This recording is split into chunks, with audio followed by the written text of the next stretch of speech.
The war had ended, but the stars still wept. I remember that night vividly. It was the last day of my deployment on Viral 9, a war-ravaged jungle moon where humans and the Thraxi Alliance had nearly torn each other to pieces. I'd been a field engineer, patching up broken droids, broken bunkers, and occasionally broken bones. But the one thing I hadn't expected to mend was a broken alien heart. Her name was Serali, a Thraxi medic stranded behind enemy lines, wounded and hiding among the roots of a fallen via tree. I had been ordered to sweep and secure the area, and instead I found her bleeding, clutching a makeshift spear.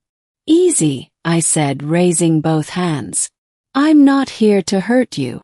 She blinked at me, those iridescent green eyes widening.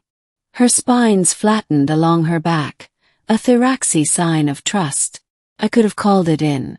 Protocol dictated I report all enemy sightings.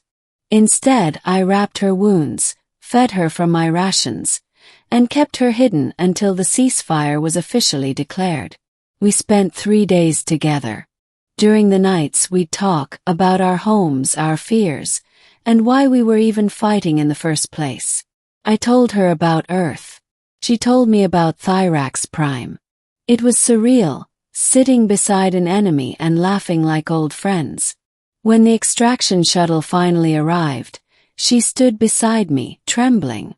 She wasn't supposed to be there, but I told the crew she was a prisoner of war under my protection. They didn't ask questions. We were all too tired to fight anymore.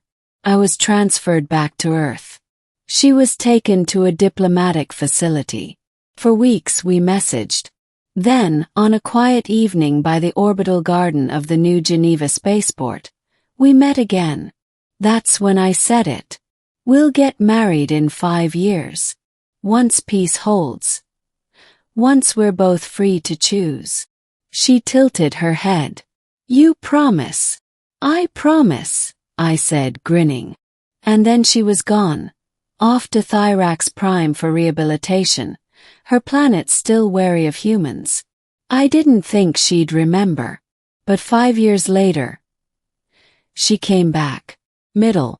The sound of the door chime echoed through my apartment, a soft ping that startled me out of my half-sleep. It was late, almost midnight.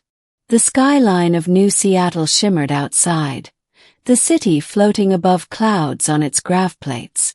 I stumbled to the door, shirtless, groggy, confused. Opened it. And there she was. Thoroughly. She stood in the doorway wearing a midnight blue robe embroidered with silver vines.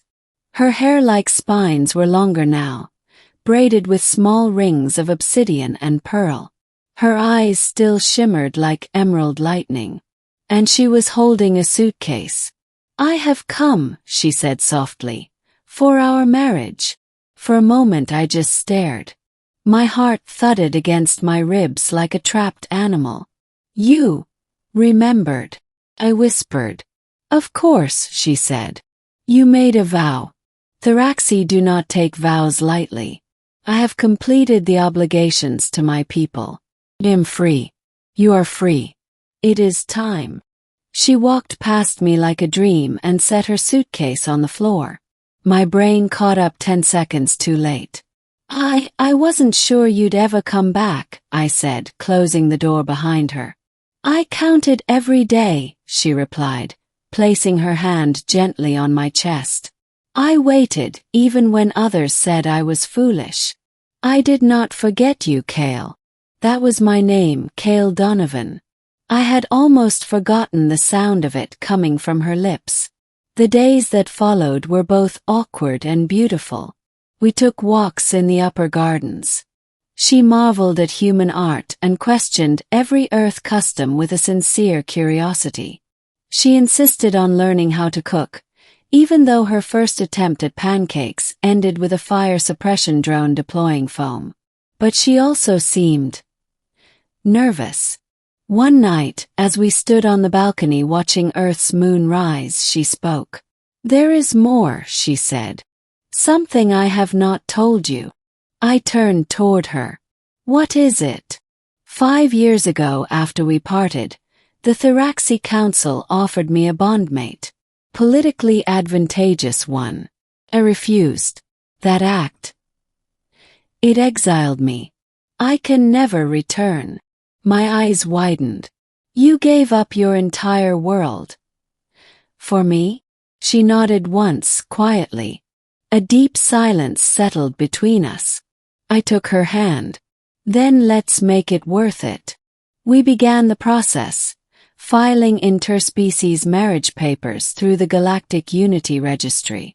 The bureaucrats were fascinated. Human Theraxi unions were rare. Some even whispered taboo.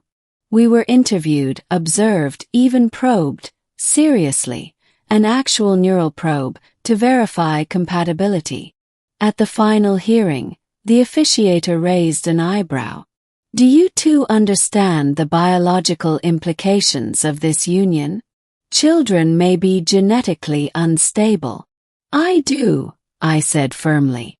As do I, Serali answered without hesitation. Ending. The wedding was modest. Just a ceremony on the star deck overlooking Luna Bay. Only a few guests, mostly curious colleagues and diplomats.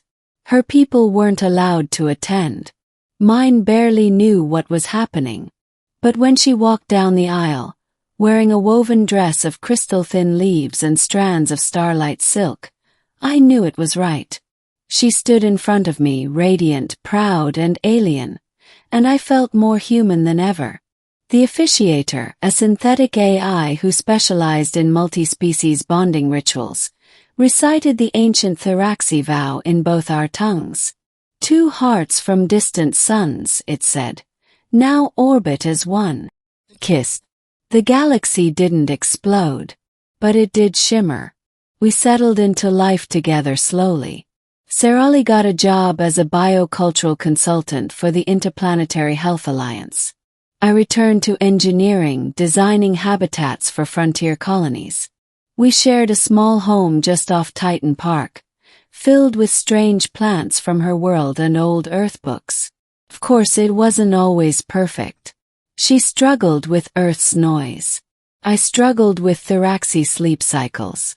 And every now and then, someone would stare too long or whisper about the alien couple. But we faced it together. 5 years after our marriage, on a quiet morning, Serali woke me with tears in her eyes. What is it? I asked groggily. She took my hand and placed it on her stomach. We are, with child. My eyes widened. But they said it wasn't likely. She smiled, glowing with joy. Sometimes the unlikely is simply late. We named her Zira, a fusion of both our names and tongues. She had her mother's shimmering eyes and her father's laugh. Prologue.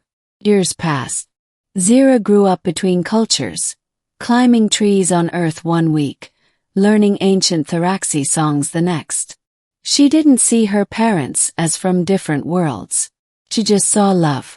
Our story spread. First quietly, then in diplomatic circles, then broadcast. Others followed. More human Theraxi couples. More peace. More understanding. And it all began with a promise I never thought I'd keep. I said we'd get married in 5 years, I whispered once, watching Serali and Zira dance under the aurora fields of Mars' northern dome. And she came back exactly 5 years later. Some love stories aren't made under starlight. They are starlight. And I'll never stop being grateful that she came back.